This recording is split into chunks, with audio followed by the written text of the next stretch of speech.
دوستوں مورخین تحریر کرتے ہیں کہ حضرت اسحاق علیہ السلام اپنے بڑے بیٹے مہیز سے زیادہ محبت کرتے تھے، جبکہ ان کی اہلیہ اپنے چھوٹے بیٹے یعقوب کو زیادہ چاہتی تھی۔ آخری عمر میں حضرت اسحاق علیہ السلام کی بینائی ختم ہو گئی تھی اور آپ علیہ السلام نابینا ہو گئے تھے۔ دونوں بیٹے سعادت مند تھے اور باپ کی بے حد خدمت کیا کرتے تھے۔ بڑا بیٹا مہیز شکار کا شوقین تھا اور عموماً شکار کا گوشت لا کر والد کو کھلایا کرتا تھا، جس کے بدلے اسے خوب دعائیں ملتی۔ ایک دن حضرت اسحاق علیہ السلام کا شکار کا گوشت کھانے کو دل چاہا تو انہوں نے مہیز سے اپنی خواہش کا اظہار کیا۔ وہ والد کے لیے شکار کی تلاش میں نکل کھڑا ہوا۔ ادھر والدہ نے جب یہ سنا تو چھوٹے بیٹے یعقوب علیہ السلام سے کہا، بیٹا کیا ہی اچھا ہو کہ تم مہیز کے آنے سے پہلے بکری ذبح کر کے کھانا والد کو پیش کر دو، اس طرح تمہیں دعائیں مل جائیں گی۔ حضرت یعقوب علیہ السلام نے والدہ کی ہدایت پر عمل کیا اور جلدی سے بکری کا گوشت بھون کر والد کی خدمت میں پیش کر دیا۔ نابینا والد نے کھانا تناول فرمایا اور دعائیں دیں کہ اللہ سبحانہ و تعالیٰ تمہارے مرتبے کو بلند فرمائے اور تمہاری نسل میں انبیاء اور بادشاہ پیدا فرمائے، تمہیں کشادہ رزق اور اولاد کثیر عطا فرمائے۔ کچھ دیر بعد بڑے صاحبزادے شکار کا گوشت لے کر خدمت میں حاضر ہو گئے اور گوشت تناول فرمانے کی درخواست کی، جس پر حضرت اسحاق علیہ السلام کو بڑا تعجب ہوا اور وہ بولے، اے بیٹے یہ کیا ہے؟ مہیز نے کہا، یہ وہ شکار کا گوشت ہے جس کی آپ علیہ السلام نے مجھ سے فرمائش کی تھی۔ حضرت اسحاق علیہ السلام نے مزید حیران ہو کر فرمایا، وہ تو تم کچھ دیر پہلے مجھے کھلا چکے ہو۔ اب مہیز کے حیران ہونے کی باری تھی۔ بولے، ابا جان میں تو ابھی شکار کا گوشت لے کر آپ علیہ السلام کی خدمت میں حاضر ہوا ہوں، اس سے پہلے تو میں نہیں آیا تھا۔ حضرت اسحاق علیہ السلام سمجھ گئے کہ وہ چھوٹے بیٹے یعقوب علیہ السلام لائے ہوں گے، چنانچہ آپ علیہ السلام نے مہیز کے لائے ہوئے کھانے کو بھی تناول فرمایا اور اسے دعا دی کہ تمہاری نسل سرسبز و شاداب زمین پر خوب پھلے پھولے اور ان کے پھلوں اور رزق میں اللہ سبحانہ و تعالیٰ خوب برکت عطا فرمائے۔ ناظرین کہتے ہیں کہ مہیز کو اپنے بھائی یعقوب علیہ السلام کا سبقت لے جانا اور پہلے دعائیں لے لینا ناگوار گزرا اور وہ یعقوب علیہ السلام کے دشمن بن کر ان کی جان کے در پہ ہو گئے۔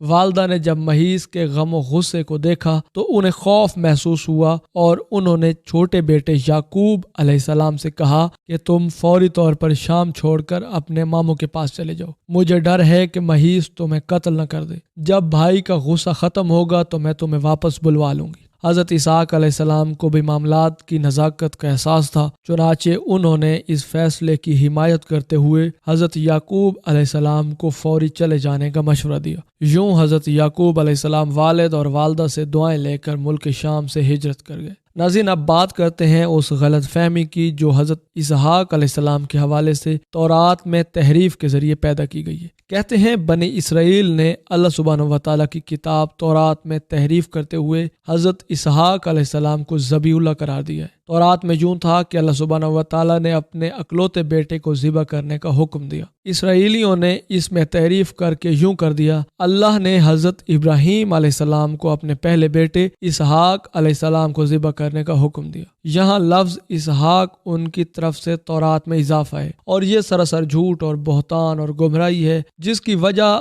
بنی اسرائیل کا اہل عرب سے حسد ہے، کیونکہ اللہ سبحانہ و تعالیٰ نے جس وقت ذبح کا حکم دیا اس وقت حضرت اسماعیل علیہ السلام ہی اکلوتے بیٹے تھے۔ بنی اسرائیل اہل عرب سے اس لیے حسد کرتے ہیں کہ اہل عرب حضرت اسماعیل علیہ السلام کی نسل سے ہیں اور ان میں سب سے افضل عظیم المرتبت اللہ کے آخری پیغمبر حضرت محمد مصطفیٰ صلی اللہ علیہ وآلہ وسلم ہے۔ بنی اسرائیل کی شدید خواہش ہے کہ وہ عظیم اور جلیل القدر شرف و مرتبہ جو مسلمانوں کو ملا ہے اسے غلط قرار دے کر خود سے منسوب کر لیں، اور اپنے اسی مذموم اور چھوٹے منصوبے کی خاطر انہوں نے اللہ کی کتاب تورات میں بھی تبدیلی کر ڈالی۔ تفسیر ابن کثیر میں واقعہ بیان کیا گیا ہے کہ ایک یہودی عالم حضرت عمر بن عبدالعزیز علیہ الرحمہ کے زمانے میں مسلمان ہوا تو انہوں نے ان سے پوچھا حضرت ابراہیم علیہ السلام کے کون سے بیٹے کو ذبح کرنے کا حکم ہوا تھا؟ اس نے جواب دیا، اے امیر المومنین، اللہ کی قسم وہ اسماعیل علیہ السلام ہی تھے۔ اور یہودی بھی اس بات کو خوب جانتے ہیں، لیکن عربوں سے حسد کی وجہ سے وہ کہتے ہیں کہ ذبح کرنے کا حکم حضرت اسحاق علیہ السلام کے بارے میں تھا، نہ کہ حضرت اسماعیل علیہ السلام کے بارے میں۔ ناظرین یاد رہے کہ یہود و نصارہ کے بارے میں اللہ سبحانہ و تعالیٰ قرآن پاک میں فرماتے ہیں کہ وہ کبھی مسلمان کے دوست نہیں ہو سکتے، جیسا کہ سورہ مائدہ کی آیت نمبر 51 میں اللہ سبحانہ و تعالیٰ فرماتے ہیں، اے ایمان والو، تم یہود و نصارہ کو دوست نہ بناؤ، یہ تو آپس میں ایک دوسرے کے دوست ہیں، تم میں سے جو بھی ان میں سے کسی سے دوستی کرے وہ بے شک انہی میں سے ہے۔ اللہ سبحانہ و تعالیٰ ظالموں کو ہرگز راہ راست نہیں دکھاتا۔ ناظرین، ان آیات کے شان نزول کے بارے میں بیان کیا جاتا ہے کہ حضرت عبادہ انصاری رضی اللہ تعالیٰ عنہما اور رئیس المنافقین عبداللہ بن ابی دونوں ہی عہد جاہلیت سے یہود کے حلیف چلے آ رہے تھے۔ جب بدر میں مسلمانوں کو فتح حاصل ہوئی تو عبداللہ بن ابی نے بھی اسلام کا اظہار کیا۔ ادھر بنو کینکا کے یہودیوں نے تھوڑے ہی دنوں میں فتنہ برپا کیا، جس پر حضرت عبادہ نے تو اپنے یہودی حلیفوں سے اعلان برات کر دیا، لیکن عبداللہ بن ابی نے اس کے برعکس یہودیوں کو بچانے کی ہر ممکن کوشش کی، جس پر اللہ سبحانہ و تعالیٰ نے سورہ بقرہ کی آیت نمبر 120 نازل فرمائی۔ ناظرین، ایک دوسری جگہ ارشاد ہے کہ یہودی اور نصارہ تم میں سے ہرگز راضی نہ ہوں گے جب تک تم ان کے طریقے پر نہ چلنے لگو۔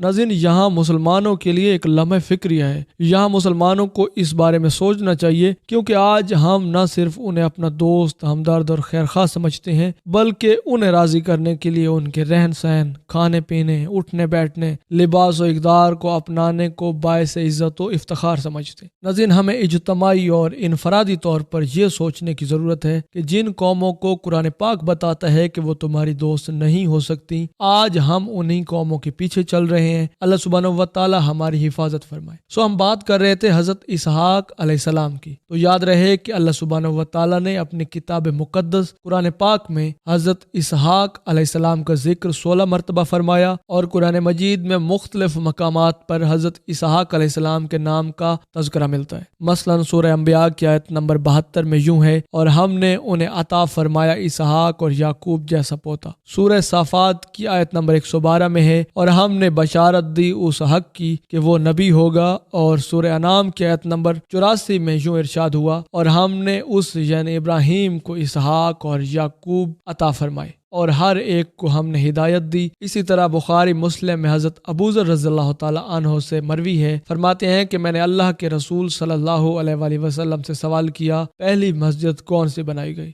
نبی مکرم صلی اللہ علیہ وآلہ وسلم نے فرمایا مسجد حرام۔ میں نے عرض کیا پھر کون سی؟ تو آپ صلی اللہ علیہ وآلہ وسلم نے فرمایا بیت المقدس۔ میں نے عرض کیا دونوں کے درمیان کتنی مدت تھی؟ فرمایا 40 سال۔ ناظرین، بیت المقدس کی بنیاد حضرت یعقوب علیہ السلام نے رکھی۔ واضح ہوا کہ حضرت اسماعیل علیہ السلام اور حضرت ابراہیم علیہ السلام کی تعمیر کعبۃ اللہ کے 40 سال بعد پوتے حضرت یعقوب علیہ السلام نے بیت المقدس کی بنیاد رکھی، اور بعد میں اس کی تعمیر حضرت سلیمان علیہ نبینا علیہ السلام نے مکمل فرمائی۔